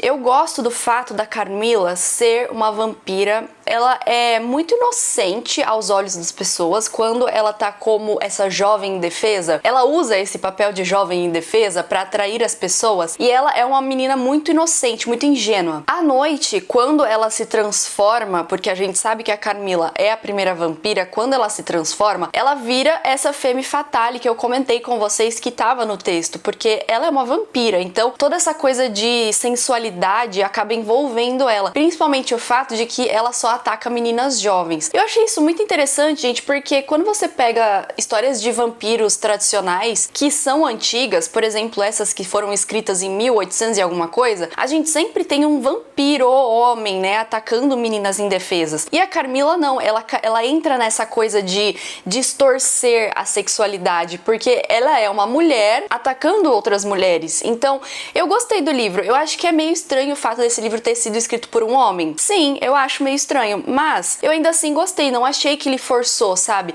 É simplesmente uma aura de sensualidade que envolve ela quando ela está como vampira. Mas assim, não tem nenhuma cena estranha. Ela, quando conversa com a Laura, tem uma coisa de paixão avassaladora, porque ela meio que se apaixona pela Laura e ela fala pra ela: você é minha, você vai ser amada por mim até o fim dos seus dias. Então ela tem essa coisa bem romântica, assim, bem intensa, mas a Laura nunca corresponde, tá? Ela sempre fala que essas coisas que a Carmila fala deixam ela meio desconfortável. Uma história muito coesa, sabe? É uma vampira que engana as pessoas e tenta fazer o que vampiros fazem de melhor, só que no final eles descobrem que ela não é uma garota comum, e aí a gente vê o fim de Carmila. Eu gostei, eu acho que vem pra mudar um pouco as histórias de vampiro. E aí eu já entro no segundo conto, né, que tem nesse livro, que é justamente O Vampiro. E esse eu não gostei, gente. Eu não gostei desse conto. Eu dei 2 estrelas por dó. Mas tem coisas curiosas sobre esse conto, tá? A primeira coisa é que em Carmila, quando eles descobrem que ela não é uma jovem comum, eles fazem meio que um ritual que também é citado em O Vampiro. E aí eu creio que o autor de Carmila pegou esse ritual de O Vampiro. Só que o problema de O Vampiro é que é um conto e eu senti que esse conto é mais sobre a aristocracia do que sobre o vampiro em si, porque o protagonista do conto, O Vampiro, é um jovem órfão, mas é um jovem da alta sociedade que fica completamente obcecado por esse homem que também está na alta sociedade, que tem uma aura muito misteriosa. Quando ele é descrito pelas outras pessoas, esse homem, ele tem uma aura bem misteriosa, ele tem os olhos meio intensos, ao mesmo tempo em que ele não liga pra ninguém, é como se ele tivesse a parte dessa sociedade, a não ser com as meninas mais jovens, e é aí que o interesse dele é despertado. E esse jovem vai pra Grécia e ele acaba encontrando vampiros na Grécia e depois ele volta, e aí as coisas dão tudo errado. Então assim, eu achei um conto bem inicial de vampiro, mas ainda assim dá pra ver a clara influência dele em outras histórias de vampiro, porque Carmila e Drácula puxam muitas coisas desse conto, sabe? E aí a gente vem com aquele vampirão tradicional que ataca a alta sociedade, não só isso, como ataca as meninas solteiras, né? Eu acho legal das histórias de vampiro tradicionais é que justamente não é a classe trabalhadora que sofre com isso, porque assim, quando a gente pega histórias clássicas de alguma coisa ruim acontecendo, é sempre a classe trabalhadora, a classe mais humilde da história, que sofre as consequências, porque eles não têm como se proteger de coisas ruins. Agora, as histórias de vampiro vêm justamente para atacar a alta sociedade. Então, os vampiros são lords, são homens ricos, homens misteriosos e homens que estão inseridos na classe mais alta da sociedade, e ele ataca as pessoas que estão ali. Então, eu gosto dessas histórias de vampiros porque ele também quebra esse padrão. Ele quebra o padrão de que a alta sociedade nunca vai ser atingida por nada ruim, sabe? Mas então, eu falei que o vampiro tem uma coisa interessante e ele tem mesmo. Deixa eu ler aqui pra vocês. Em junho de 1816, John Polidori, que é o autor do conto O Vampiro, Percy e Mary Shelley e Claire Clairmont visitaram o poeta Lord Byron, que durante uma brincadeira sugeriu que cada um deles escrevesse uma história sobre fantasmas. Ambos, Frankenstein e O Vampiro, são resultados desse desafio. Isso aqui me deixou muito pensativa, porque Mary Shelley, a escritora de Frankenstein, e o John Polidori, que é o escritor do conto O Vampiro, foram na verdade desafiados a escrever uma história dentro dessa reunião aqui que eles estavam tendo com esse Lord Byron. Eu achei isso tão incrível, porque foi assim que surgiu Frankenstein, gente, uma das obras mais clássicas, mais legais da literatura, que também tá em evidência, né? Então eu achei super interessante, mas mesmo assim, gente, isso não foi suficiente pra eu gostar do conto Vampiro. Como eu falei, ele mais fala da alta sociedade do que dos vampiros em si. O vampiro não é o protagonista da história, ele simplesmente tá ali pra fazer algumas coisas ruins, mas eu ainda assim gostei dessa edição porque ela traz justamente essa parte tradicional dos vampiros malvados, que eu acho que falta um pouco. De qualquer forma, estou feliz por ter lido Carmilla, e os vampiros sempre vão fazer parte da minha história, gente, até porque eu tenho tantos livros de vampiro pra ler. Mas tudo bem, gente, agora finalizamos essa etapa dos vampiros, eu espero que vocês tenham gostado. Ainda faltam 2 leituras pra gente finalizar esse vlog, como eu falei pra vocês. Eu poderia pegar o livro da sereia agora e deixar o mais duvidoso pro final. Eu acho de verdade que eu não vou gostar do livro da sereia, porque eu comprei ele, só que depois que eu comprei é que eu fui ver que era meio que um reconto da Pequena Sereia. E eu nunca gostei de Pequena Sereia, gente, eu nunca gostei da história, eu nunca gostei do filme, nunca gostei das músicas. A Úrsula ainda me chama atenção como uma das melhores vilãs da Disney, mas não é a minha vilã favorita também. E esse livro vem como um reconto de A Pequena Sereia, então eu não sei se eu vou gostar. Acho que vou pegar agora Lua em Touro, porque eu tô com vontade de ler um livro um pouco mais leve. Depois dessa sessão de vampiros, que foram vampiros cruéis, sádicos e sarcásticos, antigos e que atacam gente inocente, eu talvez deva ler um livro mais farofão. Na verdade, esse aqui eu acho que deve ter outros seres mágicos, porque aqui atrás está escrito que é um mundo repleto de artefatos mágicos e seres fantásticos, e nós temos uma herdeira determinada a salvar a sua família, que se une a um parceiro bastante improvável, um minotauro. Lua em Touro é uma fantasia cheia de romance, escrito pela autora best-seller Ruby Dixon. Vamos com esse daqui, então? Eu acho que vai ser uma ótima escolha, uma leitura mais leve para eu fazer nessa penúltima etapa do vlog.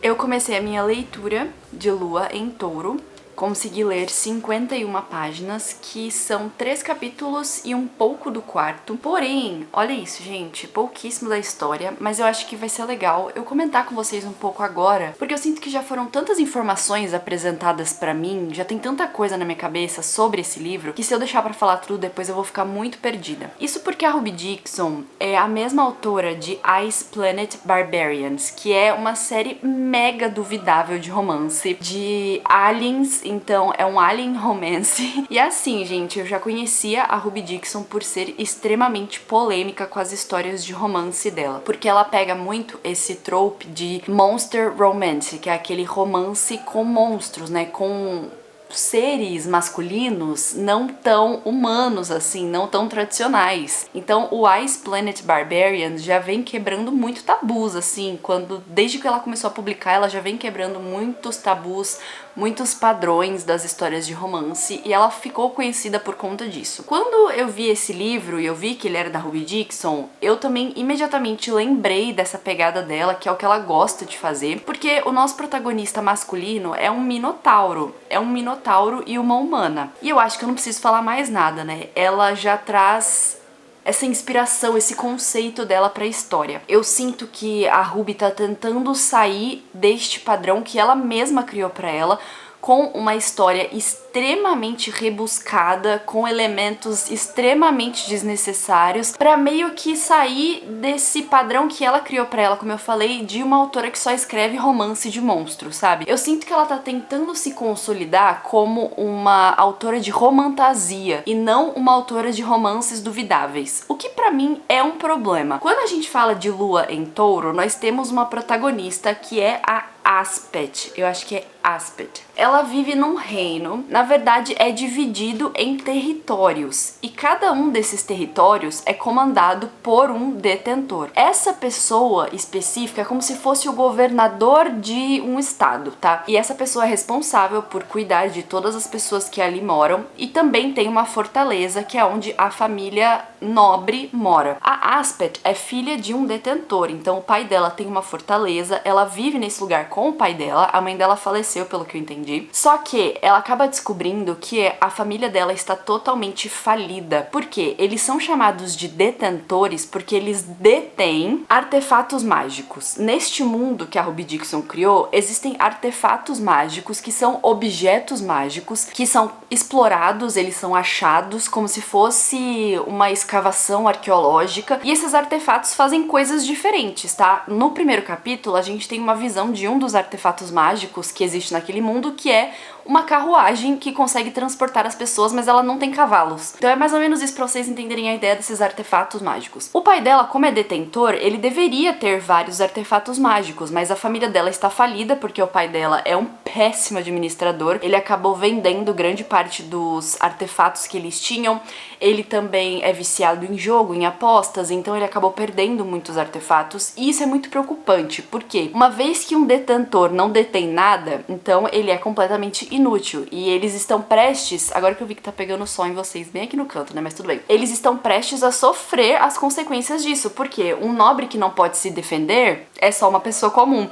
Então a Aspet está com medo de que a família dela sofra as consequências, porque simplesmente alguém pode decidir invadir a fortaleza deles, porque eles não têm como se defender, eles não têm magia, não tem nada, e já viu, né, vai virar uma confusão.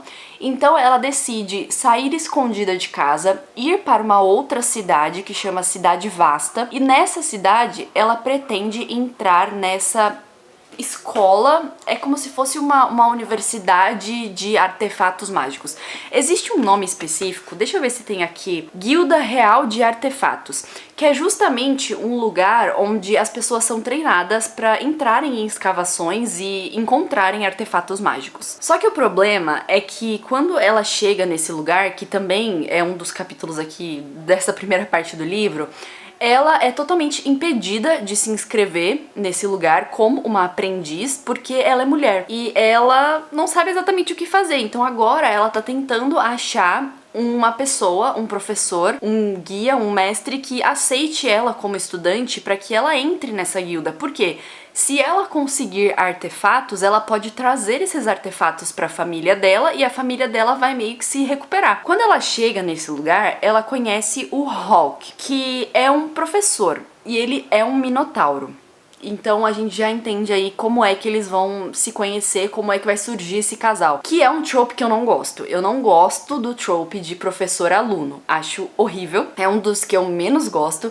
Mas tudo bem, eu tava aqui porque eu sabia que as histórias da Ruby Dixon iam ser duvidáveis. Só que assim, gente, como eu falei, nessa história existem tantos elementos extremamente desnecessários que eu sinto que ela tá tentando fazer a história dela ser complexa para que ela seja levada mais a sério como autora. Eu não sei se vocês que já leram tiveram essa impressão. Por exemplo, uma das coisas que eu acho completamente inúteis nessa história.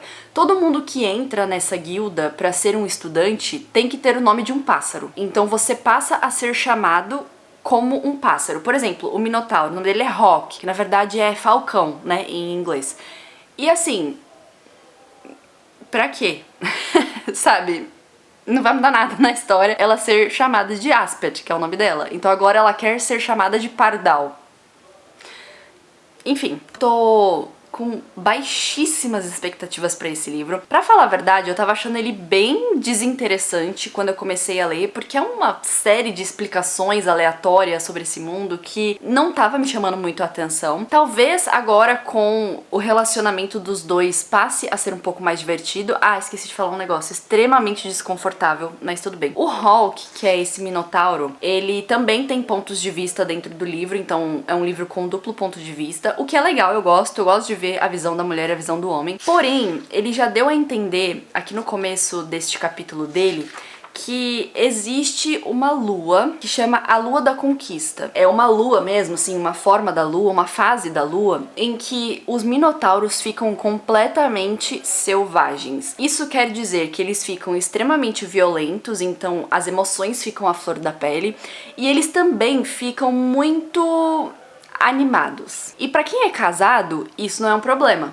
Mas se você é solteiro, então isso é um problema. E aí que eu entendi esse Lua em Touro e que eu entendi o plot. E é aí que eu vi a essência da Ruby Dixon na história. Tudo isso que ela me falou não parecia ela. E agora que eu entendi que vai ter um momento que essa lua tá chegando, essa fase da lua, vai ter um momento em que esse cara não vai conseguir se controlar, e nesse ponto da história eles provavelmente já vão ter um relacionamento mais próximo de professor e aluna, e aí que a gente vai entender a Ruby Dixon.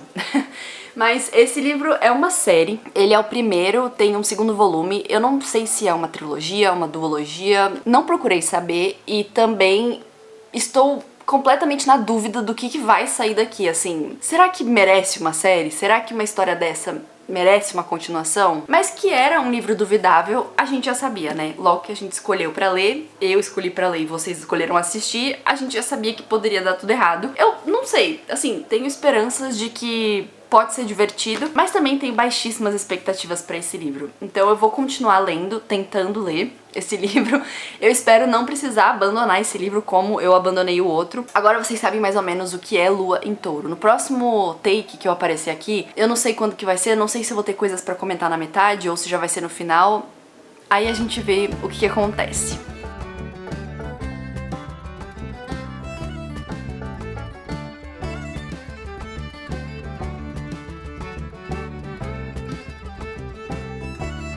Que eu não ia gostar de Inimigo Imortal, eu acho que foi uma surpresa pra nós. Agora, que eu não ia gostar de Lua em Touro, eu acho que já era esperado que fosse acontecer. Faz alguns dias que eu apareci aqui pela última vez, onde eu fiz aquele primeiro comentário sobre Lua em Touro, comentei sobre alguns pontos iniciais que já estavam me incomodando na história logo no início da narrativa, porém, esses pontos persistiram até o final, outras coisas surgiram, acabou que dei 2 estrelas para Lua em Touro. Essas 2 estrelas, gente, é simplesmente porque não é um livro difícil de ler. É um livro que você vai pegar pra ler, você vai conseguir ler tranquilamente, não tem nada muito de extraordinário acontecendo, sabe? Então assim, é uma leitura bem tranquila, apesar das cenas picantes. Vamos organizar as nossas ideias pra eu conseguir falar toda a minha opinião pra vocês sobre este livro, que é o início de uma série. Não tenho certeza quantos livros virão após esse, mas eu já afirmo pra vocês que eu não vou estar lendo os próximos livros. Eu acho que esse aqui já foi o bastante pra mim. E eu finalizo essa leitura com alguns sentimentos persistentes, assim, o fato de que esse livro é muito bizarro ao ponto dele ser cômico, o fato desse livro tentar ser algo que ele não consegue ser, então ele mesmo coloca padrões e expectativas pra ele, ao mesmo tempo que ele não consegue alcançar nenhuma. E é um sentimento estranho com relação às cenas picantes, porque geralmente eu não falo sobre isso aqui, mas eu vou ser obrigada a falar sobre essas cenas aqui neste vídeo, porque, gente, eu saio desse livro com uma coisa meio, não é nojo, mas assim, foi uma descrição ao ponto de que ficou extremamente desconfortável pra mim, pros meus padrões, tá? E eu vou começar com o principal ponto. Esse livro tenta ser uma coisa que ele não consegue ser nunca. Grande parte dos comentários que eu vou fazer vai vir de um texto específico aqui no final do livro, porque nós temos uma nota da autora onde ela conta pra gente um pouquinho desse processo de escrever um livro que ela não estava acostumada a escrever, de onde ela tira inspiração para certas cenas, certos elementos da história, enfim. Então, esse livro é basicamente um resgate da história de expedição, de busca por artefatos, de escavação. Então, era para ser um livro muito legal. E eu tenho muito interesse em ler, porque não é muito comum a gente ver esse tipo de romance por aí. Porém, Lua em Touro tenta ser esse livro legal sobre escavações e enfim, e ele não consegue ser, porque a nossa protagonista, que é a que narra grande parte da história, ela simplesmente idealiza um tipo de profissão para ela mesma, sendo que ela nunca consegue alcançar esse objetivo. A Aspet é uma nobre, tá? Então ela só sabe ficar sentada dentro de uma biblioteca, comendo, estudando. Ela tem tutores, ela sabe muito da teoria, só que quando chega na guilda, que ela realmente tem que entrar em túneis e ela tem que procurar artefatos, enfim, entrar em cavernas, etc., ela percebe que ela está totalmente despreparada para isso. A questão é que todos eles estão despreparados pra isso, tá, gente? Porque nós começamos com essa turma de 5 pessoas que são, na verdade, iniciantes nisso. Eles são estudantes, né? Eles estão treinando para se tornar algo mais. E aí o Hawk, que é o professor deles, tá? Entre aspas, ele sabe que eles estão despreparados, ele começa a treinar essa galera. Só que a Aspet, ela tenta treinar, ela até se esforça, só que assim, gente, ela nunca consegue sair daquele padrão. O padrão que eu estou falando é um padrão físico, tá, dela. Por quê? Ela é descrita como uma mulher alta, robusta, ela não é descrita nem como gorda, nem como forte, nem nada do tipo. Ela é descrita como robusta. Então ela tem bastante busto, ela tem bastante polpa, se vocês me entendem. E ela é colocada como essa garota extremamente sedentária que estuda. E aí, quando ela começa a treinar e ela percebe que ela não sabe fazer muitas das coisas, ao invés dela realmente se esforçar pra melhorar nessa área, ela simplesmente aceita que ela não é boa. E ela faz muito isso em várias cenas, tá? Com relação a várias coisas. Então, no fundo, gente, a Aspet não é uma protagonista muito legal da gente acompanhar, porque ela simplesmente não consegue melhorar em nada, sabe? Ela não consegue evoluir em nada. Eu vou virar um pouquinho vocês, porque a gente tá perdendo um pouco a luz, já que agora já são 5:30 da tarde, mas tudo bem. Tem uma hora que você esquece que ela tem 30 anos, porque ela é uma protagonista que era pra ser uma protagonista mais velha, um pouco mais madura, justamente pra ela ter esse plot de casamento falso com o seu professor, porque nós temos isso também. Só que a Aspet tem uns comportamentos tão imaturos, uns comportamentos, umas falas assim, de uma forma tão infantilizada às vezes, que a gente simplesmente esquece que ela é uma garota de 30 anos. Então, não gostei muito da protagonista. O Hawk, que é o interesse romântico dela neste livro, que é o professor dela e também o Minotauro, é um pouco mais interessante. Aí eu acho que a gente já pode entrar um pouco mais nessa questão do Minotauro mesmo, porque foi por isso que lemos Lua em Touro, tá? Não se esqueçam de que os Minotauros eram pra ser a estrela deste livro. E eles realmente são bastante citados no livro. Isso porque o Hawk também tem pontos de vista. Porém, estou um pouco chateada com a autora por não utilizar ele da melhor forma possível dentro da história. O Hawk é um Minotauro que lutou muito pra chegar onde ele está. O Hawk compartilha com a Aspet, então, que na verdade os Minotauros são seres de fazenda.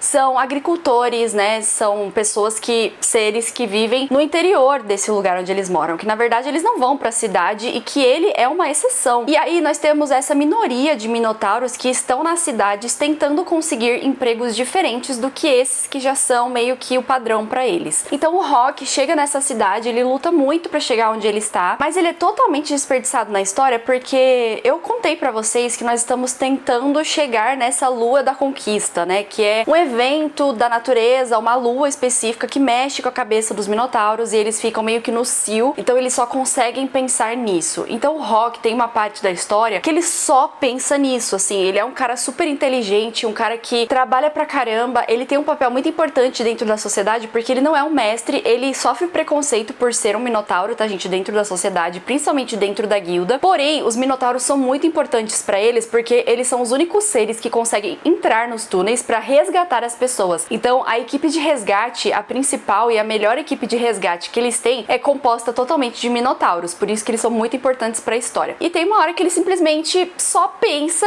na parte física, ele só pensa na parte física junto com a Aspet e aí fica extremamente desconfortável. Fora que, já vou entrar nesse detalhe das cenas picantes, gente, elas são extremamente descritas. Nós temos cenas picantes em quase todos os capítulos, na maioria das vezes é a cena igual, parece que a autora copiou e colou, principalmente na primeira metade do livro. Na segunda metade do livro, a gente tem cenas extremamente desconfortáveis, até porque a autora descreve as coisas de uma forma que, olha, gente, tem que ter estômago, tá? É só isso que eu falo, porque assim, não é que eu seja inocente ou que eu seja conservadora, pra mim existe um limite do que você precisa descrever, sabe? A quantidade de coisas que você tá falando, não é do meu interesse saber como que a menina fica depois, não é do meu interesse saber. Então assim, achei que foi um pouco exagerado e eu não tava mais aguentando, assim, honestamente pra vocês, cheguei no final e já não tava mais aguentando isso. O plot principal da história também é meio estranho porque a Aspet vai pra esse lugar a fim de salvar a família dela, a fim de salvar o pai dela. No final, gente, em um capítulo a situação inteira é resolvida, o pai dela aparece, ele resolve a situação em um capítulo, poucas páginas, e nada do que aconteceu faz sentido mais, sabe? Você chega no final e você fala, gente, mas por que eu li um livro inteiro, sendo que o plot ia ser resolvido em um capítulo no final? Então, assim,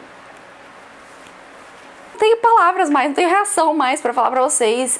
Não gostei. 2 estrelas justamente porque é um livro fácil de ler, enfim. E aí, uma das minhas grandes críticas a Ruby Dixon, tá, gente, é porque assim, quando a gente vai falar das outras séries dela, principalmente da série de Ice Planet Barbarians, que a gente já comentou aqui, eu acho que ninguém espera muito dos livros. São aliens, então assim, tudo de bizarrice que vai acontecer, você já tava esperando que fosse acontecer. Nesse livro também, quando você vê que é um minotauro na capa, você já tem que esperar que certas coisas vão acontecer, tá? Porque, enfim, é um minotauro, né? Mas aí, quando eu comecei a ler essa nota da autora, eu fiquei pensando como que uma autora descreve a própria história dessa forma. Ouve só o que ela diz, gente. Das inúmeras perguntas que nós, autores, ouvimos de onde você tira suas ideias? Costumo responder dizendo de qualquer lugar. Contudo, entendo que essa não é uma boa resposta.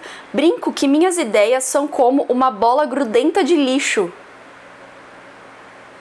E a bola fica rolando e pegando coisas aleatórias até se tornar uma história. Eu finalizo a minha opinião aqui porque eu acho que a Ruby já explica exatamente o que é esse livro. Só que você não espera que o próprio autor fale assim da sua história, né? Enfim, gente, não acho que vale a pena, sabe? Se você quer ler um livro de hotzão, que só acontece isso, e que tem uma história legalzinha de fundo, aí esse livro é pra você. Agora, se você quer um livro com um pouco mais de conteúdo, uma história mais legal, mais elaborada, mais aventuresca, talvez, aí Lua em Touro realmente não é pra você, porque foi o que eu senti. Agora nós temos apenas um ser mágico faltante neste nosso vlog, que são as sereias. Eu tô muito animada pra voltar pra este mundo, isso porque eu li vários livros de piratas e toda vez que você lê livros sobre o mar e sobre piratas, em alguma forma você vai encontrar sereias. Porém, gente, eu estou com um probleminha e eu quero explanar aqui pra vocês, porque assim, eu tenho no meu Kindle, então, A Bruxa do Mar, que foi o livro que eu comentei com vocês que eu ia colocar nessa TBR. Por quê? Eu acho que seria muito legal ler esse livro, porque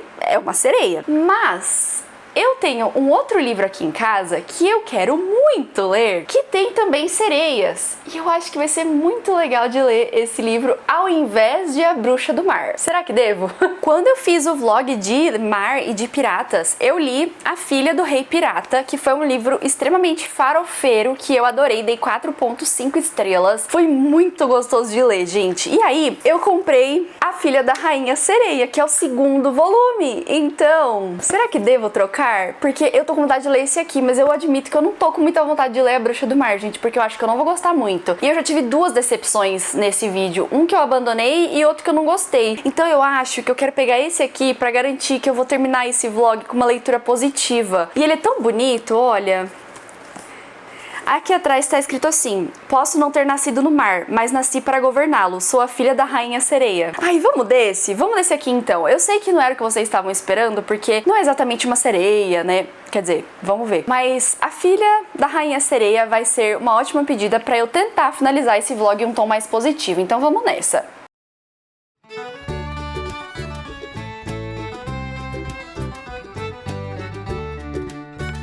Olha quem voltou pra esse vlog com o último ser mágico que nós decidimos ler. Gente, eu estou completamente animada pra ler esse livro. Vocês viram aqui que eu já comecei. Nesse momento que eu estou gravando essa atualização, eu estou gravando um outro vlog de desafio, então por isso é que eu comecei a minha leitura e eu vou terminar bem rápido, eu acho, por conta desse desafio que eu tô gravando. Mas eu já li 58 páginas, eu parei no capítulo 4 desse livro e eu acho que já dá pra eu comentar um pouquinho com vocês. Eu comentei também num outro vídeo que eu tô gravando que eu não gosto muito de falar de livros de série dentro de vlogs de leitura, porque fica muito aleatório. Se vocês não me viram lendo o primeiro livro, vocês vão ficar um pouco confusos comigo lendo o 2º livro. E depois a minha opinião final vai ficar muito isolada aqui no canal, sabe? Dentro de um vlog de leitura. Então eu vou comentar sobre esse livro aqui com vocês nesse vlog e depois eu vou me propor a gravar um vídeo falando sobre a duologia inteira, pelo menos a duologia principal, porque já existe um 3º livro, gente. Enfim. E aí a gente comenta sobre os 2 livros dentro desse vídeo, onde eu vou deixar registrado aqui no canal a minha resenha, a minha opinião, o meu review dessa duologia, tá? Mas estou animadíssima, gente, por essa história. Eu tava com saudade dessas personagens, pra falar a verdade. Eu amei o primeiro livro, foi 4.5 estrelas. Eu estou prevendo gostar mais desse do que do primeiro, porque eu acho que aqui a gente vai ver um pouco mais da nossa protagonista. Mas se você tá super perdido, vamos para a sinopse. No primeiro volume da série, A Filha do Rei Pirata, nós temos a Alousa. Eu acho que é assim que se pronuncia o nome dela em português, gente, mas enfim. Ela é a filha do Rei Pirata, ou seja, neste mundo onde ela vive, nós temos um rei que comanda a terra e um rei que comanda o mar. Esse rei que comanda nada, o Mar é o rei pirata, ele é um homem muito cruel, mas ele tem uma filha amada. Então assim, apesar dele ser cruel com a filha dele, ele treinou a Louça pra ser a melhor pirata dos mares.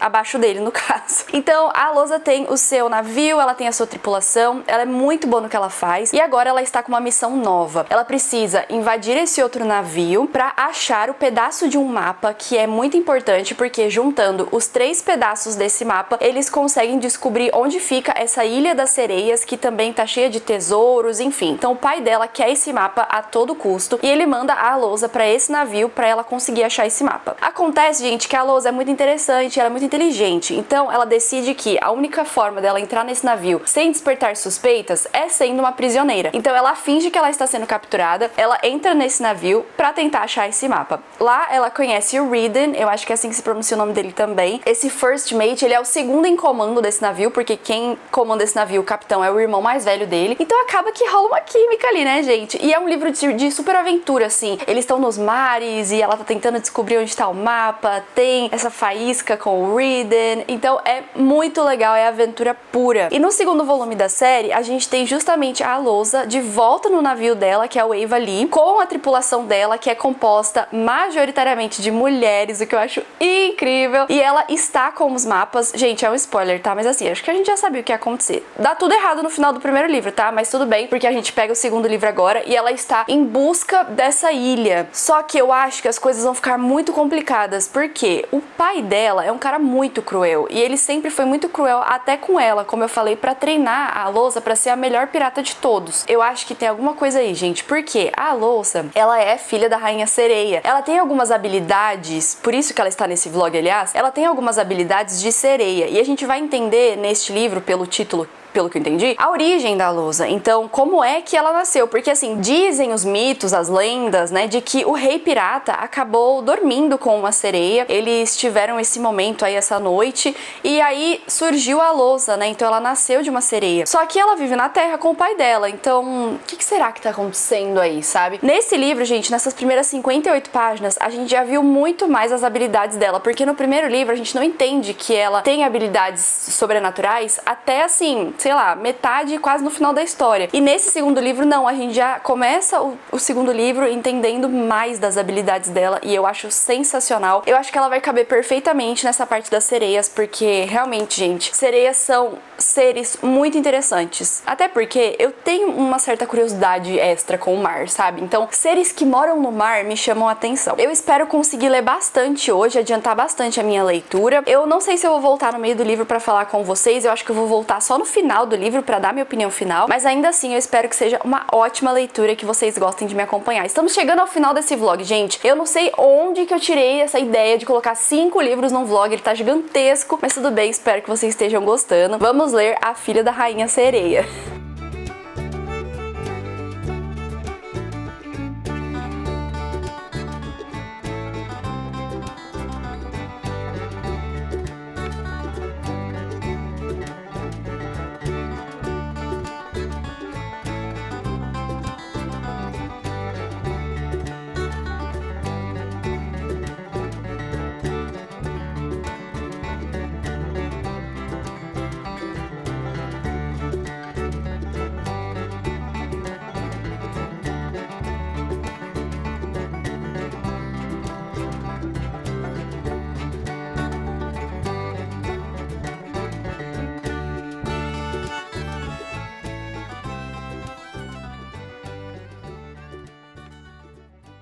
Me arrumei especialmente pra falar com vocês, porque finalizei a minha leitura de A Filha da Rainha Sereia. Gente, foi tão bom, foi tão divertido, eu amei esse mundo. Ai, queria que tivesse mais livros. Mas, antes da gente falar minha opinião, vamos fazer uma coisa, porque a gente precisa. Hoje chegou uma encomenda pra mim, então eu quero abrir aqui com vocês, porque vocês já vão entender o que acontece, tá? Eu fiquei na dúvida se eu deveria fazer isso ou não, mas eu decidi fazer, por quê? Porque sim.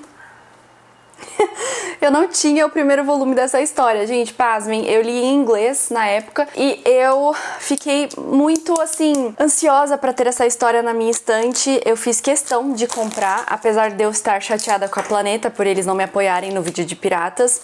Eu fiz questão de comprar a edição brasileira porque ela está lindíssima. Aliás, o primeiro volume é bem mais bonito do que o segundo, já mostro pra vocês. Então, este é o primeiro volume, A Filha do Rei Pirata. Olha essa capa, gente. Não, vocês não estão preparados pras costas. A coisa mais linda do mundo, gente, esse livro. Perfeito.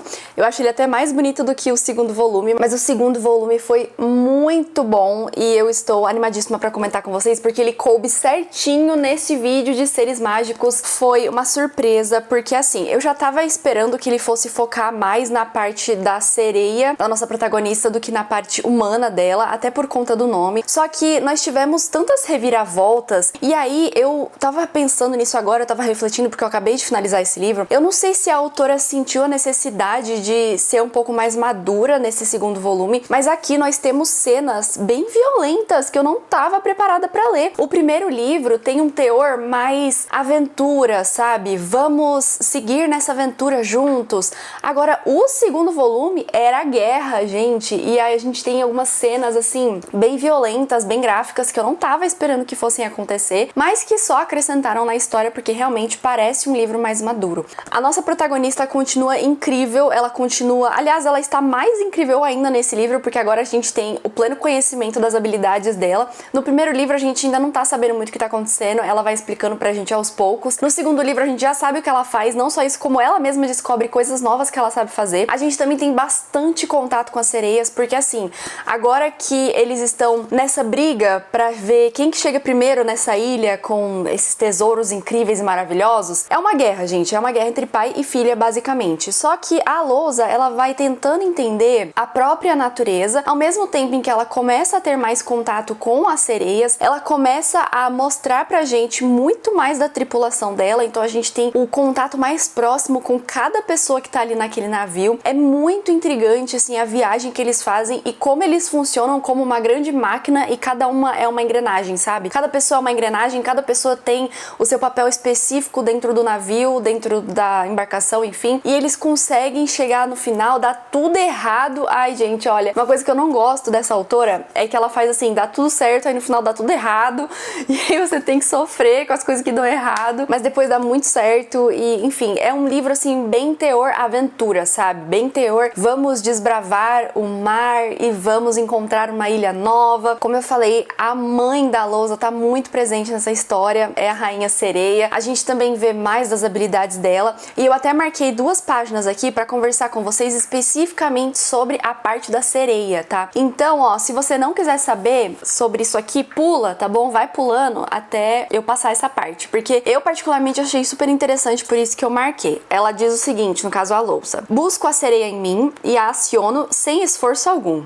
Meus braços ficam arrepiados. Minha metade sereia me dá 3 habilidades únicas. Posso cantar para os homens e obrigá-los a fazer o que eu desejar enquanto tiver o poder do mar comigo. Posso ler a emoção dos homens, elas se manifestam como cores que preciso decifrar. E por fim, consigo dizer o que cada homem quer em uma mulher, me tornar exatamente isso e manipulá-lo. É muito interessante como que a autora consegue dividir muito bem a parte humana e a parte sereia da lousa, porque assim, ela é sereia, ela tem essas habilidades vêm de forma muito natural para ela, porém ela tem que estar abastecida, ela tem que ter contato com a água salgada para que ela se abasteça, é como se fosse uma recarga, ela consegue usar as suas habilidades e depois ela se esgota, que é justamente a parte humana dela. Não só isso, como quando ela está debaixo d'água, ela não é como as outras sereias, tá? Ela tem algumas limitações, apesar dela ainda ser fantástica, tem outras habilidades dela que a gente vai descobrir mais pra frente na história que eu não sabia, mas eu achei fantástico. Apesar dela ainda ser extremamente maravilhosa, ela ainda tem algumas limitações por conta da sua metade humana, e elas conversam sobre isso no final, mãe e filha, né, quando elas começam a entender o lugar delas nesse mundo, então eu achei fantástico. E a outra parte que eu destaquei aqui pra vocês foi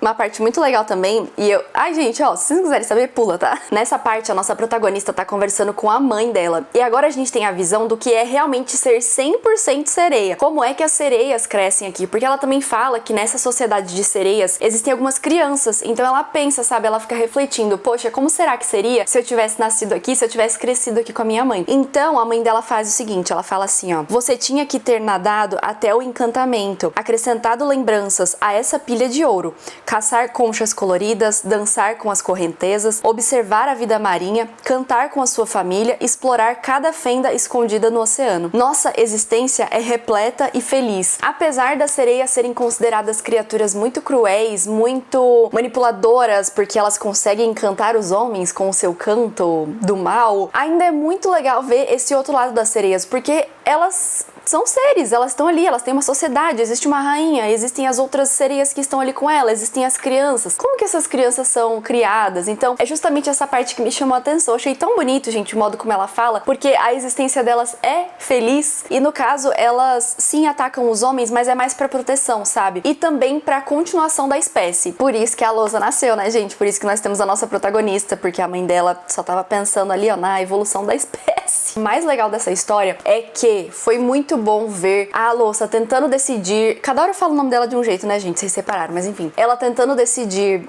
se ela é uma sereia ou se ela é uma pirata. Apesar de tudo, eu acho que eu ainda me diverti mais com o primeiro volume. Ele é um pouquinho menor, agora que eu tô reparando, mas eu não sei, eu sinto que o primeiro volume tinha mais aquela coisa de aventura, sabe? Que eu falei pra vocês, então era mais divertido, mais envolvente. Eu sinto que eu me diverti um pouquinho menos com o segundo, porque era uma coisa mais séria. Era uma coisa assim, é agora ou nunca, sabe? Não existe diversão aqui. Então, esse aqui eu dei 4.5 estrelas, eu acho que esse aqui eu vou dar 4 estrelas, mas ainda assim, eu me diverti horrores com essa história. Tô muito feliz e admito pra vocês que estou curiosa com o terceiro volume. Eu falei pra vocês que existe um terceiro volume, que ele não é parte dessa duologia, porque assim, ele é considerado o volume 3 da série, então tecnicamente seria uma trilogia. Porém, no terceiro volume, pelo que eu vi, nós temos uma nova protagonista, porque as meninas da tripulação da Alousa, né, dentro do Evali, são muito interessantes. Cada uma tem uma personalidade diferente, dá muita vontade de acompanhar todas elas, sabe? Se a autora escrevesse um livro pra cada uma, eu tenho certeza que a gente ia ler um livro de cada uma. E tem uma menina aqui que é muito incrível, que é a Sorinda. Acho que é Sorinda o nome dela. Ela é muito interessante, gente, porque ela é meio que a assassina do navio. E a gente fica se perguntando, sabe? Como será que ela apareceu aqui? Como será que é a história dela? Por que será que ela é assim? Não só isso, como existem algumas cenas nesse livro, e no primeiro também, que faz a gente ficar curioso com o destino dela, sabe? Porque talvez exista um interesse romântico. Então, enfim. Aí o terceiro livro é justamente da Sorinda. Ela é a protagonista da história. Então, eu acho que eu não vou pegar agora pra ler, mas com certeza eu vou ficar com vontade de ler esse livro algum dia pra eu voltar pra esse mundo, sabe? Nós tivemos uma reviravolta aí no final, então eu acho que a autora vai partir desse ponto pra falar a história da Sorinda. E aí a gente ainda vai ver as mudanças que a Lousa criou, entendeu? Então, enfim, estou muito feliz, gente, de ter lido esse livro com vocês. Acho que foi uma ótima decisão não ter lido A Bruxa do Mar e ter lido esse aqui, porque foi muito legal. Eu fiquei muito conectada com as sereias. E assim, sereias estão crescendo no meu conceito, estão quase lá com os vampiros, os dragões e os lobisomens. São criaturas muito fantásticas, gente, muito magnéticas, sabe? E eu quero ler mais livros de sereia. Tem alguns livros na minha wishlist, quem sabe eu não consigo comprar pra ler com vocês em algum vlog específico de sereias, porque seria muito legal também. E é isso, gente. Esse foi o nosso vídeo de 5 livros, 5 seres mágicos. Nem acredito que nós chegamos até o fim. Se você chegou aqui no canal por esse vídeo, gostou do meu conteúdo, aproveita pra se inscrever e não perder os próximos vídeos aqui do canal. Eu acho que agora eu vou dar uma focada em algumas séries. Por exemplo, vou gravar um vídeo especial pra essa série. Quero ler mais uma outra série em vlog. Então assim, não garanto que eu vá ter algum tema específico, assim, meio aleatório de vlog. Mas se você tem alguma sugestão de algum vlog legal que você gostaria de ver aqui no canal, comenta aqui embaixo já pra eu saber. Eu tenho ideias borbulhando na minha cabeça 24/7, mas eu queria saber de vocês quais são as ideias que vocês têm pra gente se divertir aqui lendo muitos livros. E agora, depois de quase 2 meses, eu fico por aqui. Eu espero muito que vocês tenham gostado dessa jornada toda. Estou muito feliz de ter voltado pra fantasia e ter encontrado histórias incríveis. Terminei o vídeo com um sentimento muito bom, porque o que importa, gente, é como a gente termina o que a gente tá fazendo, sabe? Tive, assim, algumas dificuldades no meio do caminho, mas no final estou muito feliz, espero que vocês também tenham gostado. Agora eu fico por aqui, mas espero vocês no próximo vídeo aqui do canal, então a gente se vê lá. Um abraço e até mais! Tchau!